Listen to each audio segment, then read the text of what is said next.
कहाँ के रहने वाले हैं? पूरे बसावन जिला प्रतापगढ़। इन्होंने अपनी गवाही में लिखा है कि इनकी गवाही है कि ये पहले कमाने के लिए चेन्नई में रहते थे, बाहर रहते थे और वहीं से इनकी नशे की शुरुआत हुई। भाई एक बात बताइए, आपने नशा करना स्टार्ट कैसे किया? भैया जी पहले मैं इधर से बाहर गया, फिर कुछ लोग के संगति के साथ नशा परोसी, वो लोग पीते थे, हम उधर बैठे थे, उसके वजह से हम भी पीने लगे। अच्छा, थोड़ा तेज बोलेंगे आप? ये गवाही में अपने बता रहे हैं कि ये बाहर गए कमाने के लिए और वहाँ पे इनकी संगति ऐसे लोगों के साथ हो गई जो नशा करने वाले व्यक्ति थे और संगति गलत होने के कारण ये भी नशा करना शुरू कर दिए।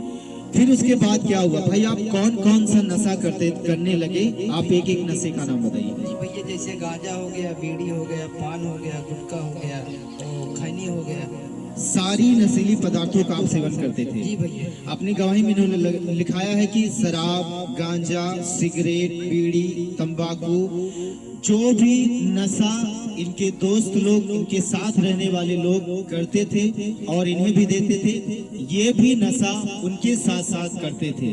सही है भाई? जी भैया। आप नशे में ये शराब दिन भर में कितना पी लेते थे आप? भैया 3 बार। दिन भर में कम से कम 3 बार आप शराब पीते थे। सिगरेट कितना पीते थे आप? भैया जी जैसे कुछ खाते थे तो 1-2 बार ऐसे पी लेते थे, या तो जैसे किधर जाते थे फिर भी पी लेते थे। आप एक बात बताइए, आप दिन भर में कितने रुपए का नशा आप कर लेते थे?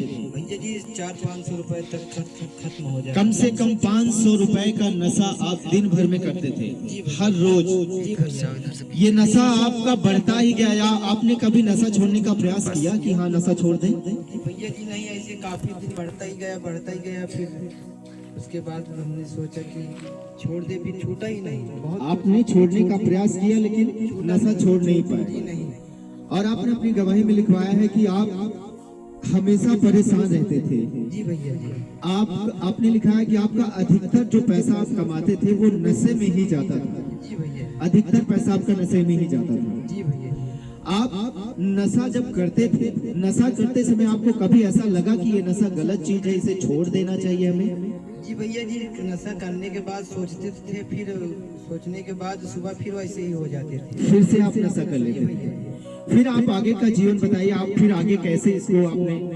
जी भैया जी, हमारे मम्मी जी जब हम उधर बाहर मतलब चेन्नई से जब घर आया ना, तो हमारे मम्मी अरे यीशु मसीह में थी। अच्छा, आप वहाँ चेन्नई में थे और गलत संगति होने के कारण नशे में चले गए, लगातार नशा करने लगे और नशा करते करते फिर आपका नशीली पदार्थों का सेवन और भी ज्यादा बढ़ता गया, फिर और नशे में आप जाते गए। उसके बाद फिर आप घर आए चेन्नई से, फिर आप इसके बाद घर आए।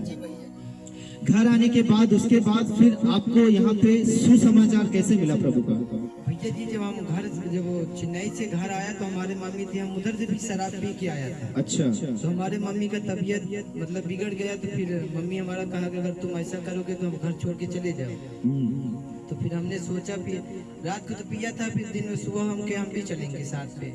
अच्छा, फिर उसके बाद आप अपनी मम्मी के साथ चर्च आए? जी भैया। आपने गवाही में और लिखवाया कि आप बहुत परेशान भी रहते थे, आपको बीमारियां भी थी। आप अपने मुख से खुद बताइए, आपको क्या क्या दिक्कत रहती थी आपके शरीर में? जी भैया जी, पहले हमारी दादी जो रहती थी उनकी वजह मतलब वो शीतला का ऐसा कुछ तंत्र विद्या वाला, वो आप अपना बताइए कि आपके शरीर में क्या दिक्कत रहती थी, क्या दिक्कत होने लगा घर आने के बाद? जी भैया जी, जब हमने घर आया तो मैं बहुत दिक्कत में हो गया, हमारा शरीर जो है झूमने लगा, बहुत सी ऐसी प्रॉब्लम होने लगी जिससे मैं परेशान हो गया। फिर रात को मैंने सोचा कि हम जाएंगे दरबार, जरूर जाएंगे। तो फिर हमारा जब आप परेशान होने लगे, आपको रात को दिक्कत होने लगी, आप ये दिक्कत क्या होने लगी आपके शरीर में वो बताइए।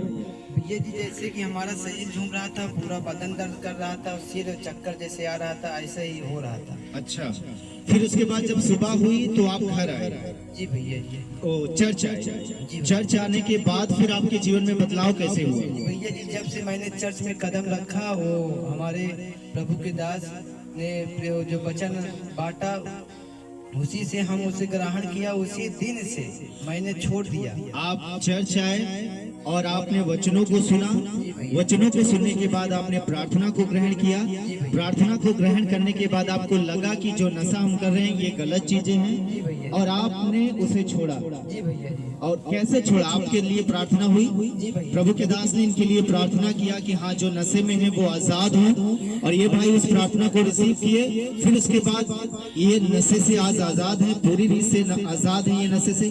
भाई एक बात बताइए, आज कितना दिन हो गया आप नशे से पूरी रीत से आजाद है? भैया 1 साल हो गया, यही जनवरी को गए थे, यही जनवरी फिर। 1 साल हो गया, आप कोई नशा नहीं करते, एक भी नशा नहीं करते, आप पूरी नशे से आजाद हैं। जो आपको दिक्कत रहती थी शरीर में वो दिक्कतें आप पूरी तरीके से सही है, सब खत्म हो चुकी है। आप एक बात बताइए भाई कि आप नशा जो करते थे ये कितने दिनों तक आपने नशा लगातार किया था? भैया जी 1 साल है पूरा, कम से कम 3-4 साल से पहले से ही कर रहे थे ये सब। 3-4 साल कम से कम लगातार आपने नशा किया, लेकिन आज आप नशे से पूरी रीत से आजाद हैं। आपका परिवार अच्छा है, अब जी भैया। कोई दिक्कत नहीं है, कोई दिक्कत। परमेश्वर ने आपके जीवन में काम किया। सब जन जोर से ताली बजाएं इस बड़ी गवाही के लिए, सब जन जोर से ताली बजाएं।